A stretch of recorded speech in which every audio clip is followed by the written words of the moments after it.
Hi, I'm Miss Gellert, and today I'm going to read The Sneetches by Dr. Seuss.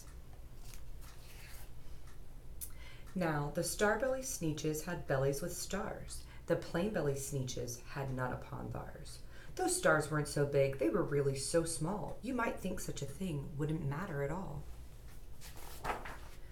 But because they had stars, all the star-belly Sneetches would brag, we're the best kind of Sneetches on the beaches. With their snoots in the air, they would sniff and they'd snort. We'll have nothing to do with the plain-belly sort. And whenever they met some when they were out walking, they'd hike right on past them without even talking. When the star-belly children went out to play ball, could a plain belly get in the game? Not at all. You only could play if your bellies had stars, and the plain-belly children had none upon theirs. When the star-belly Sneetches had frankfurter roasts or picnics or parties or marshmallow toasts, they never invited the plain-belly Sneetches. They left them out cold in the dark of the beaches. They kept them away, never let them come near, and that's how they treated them year after year.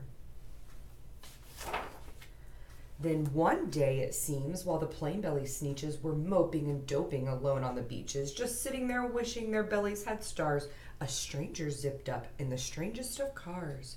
My friends, he announced in a voice clear and keen, my name is Sylvester McMonkey McBean, and I've heard of your troubles. I've heard you're unhappy. But I can fix that. I'm the fix-it-up chappie. I've come here to help you. I have what you need. My prices are low, and I work at great speed, and my work is 100% guaranteed. Then quickly Sylvester McMonkey McBean put together a very peculiar machine, and he said, you want stars like a star-belly Sneetch? My friends, you could have them for $3 each. Just pay me your money and hop right aboard. So they clambered inside.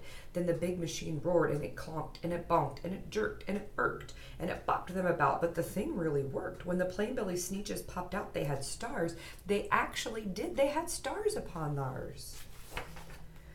Then they yelled at the ones who had stars at the start. We're exactly like you. You can't tell us apart. We're all just the same, you snooty old smarties. And now we can go to your frankfurter parties.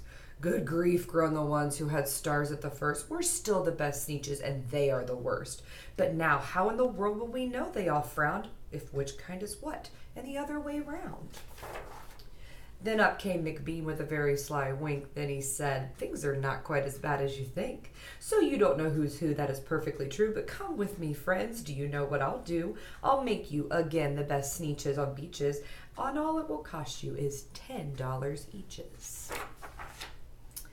Belly stars are no longer in style, said McBean. What you need is a trip through my star-off machine.